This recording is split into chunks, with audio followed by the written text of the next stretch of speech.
Последние хлопоты в подготовке к первому звонку. На школьной ярмарке есть все, что может понадобиться в процессе учебы. Ручки, цветные карандаши, тетради, портфели и даже форма. На своих детях Заира Ужахова не экономит, поэтому сумма затрат выходит немаленькая. Каждому ребенку свой собственный канцелярский набор с запасом. Так им всего хватит на целый год. Школьную форму уже прикупили, осталась канцелярия. Я стараюсь покупать хорошую, чтобы надолго хватило. Качественно беру всегда. А так, если честно, уходит много, так как у меня 3 детей, всем все надо покупать. Каждый год все равно приходится школьной принадлежности, на это больше уходит денег, чем на остальные вещи. Простая шариковая ручка стоит от 15 до 30 рублей. Дневники можно приобрести от 50 до 100 рублей. В список входят и альбомы для рисования, точилка от 100 рублей и выше. В среднем вся канцелярия на одного ребенка обходится в пределах 10 тысяч. В эту сумму входит и портфель. Продавцы отмечают, цены здесь приемлемые. Зоя Мальсагова на этом поприще уже более 10 лет. Шутит, что здесь и состарилась. За это время собрала, можно сказать, не одно поколение школьников. Я знаю свою продукцию, предложить могу, подсказать могу, кто что, смотря по клиенту.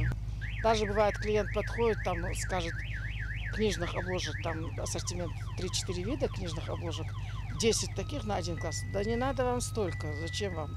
У вас такие-то, такие-то учебники. Я разъясняю, стараюсь, чтобы они взяли то необходимое, которое им нужно. Родители делятся, своим детям хочется купить все самое лучшее, чтобы в школу они ходили с радостью. И на ярмарке это сделать нетрудно, выбор огромный. Нам очень нравится, что ярмарка удобно, в любое время подъезжаешь, берешь то, что надо. Как-то они хорошо обслуживают. Я не первый раз у них бываю, так что жалоб нету. Да? Чтобы сказать, что дороже в этом году, что-то они наценку сделали, вот не могу сказать. Потому что я не 1 год собираю ребенка в школу. А вот насчет ассортимента что скажешь? Все ли есть? Все есть. Подходишь, берешь, все, не надо туда-сюда вот как-то бегать. На школьной ярмарке представлен широкий ассортимент обуви. Если же дети смотрят на все яркое, то родители выбирают комфорт и качество. О предпочтениях покупателей продавцы давно знают. На сменку чаще всего берут обувь с белой подошвой. Это бывают как кроссовки, так и более открытые варианты. А если рассматривать детскую обувь, то это чаще всего в данном случае тоже небольшие кроссовки или же изики. Школьная форма – еще один важный атрибут в списке покупок перед учебным годом. Цена тут зависит от качества товаров. Хорошая форма прослужит и не 1 год. Форма 3500 стоит, за 3 можно. Вот. За 3. Значит, сколько получается в общем? В общем, 5000 где-то, да? да.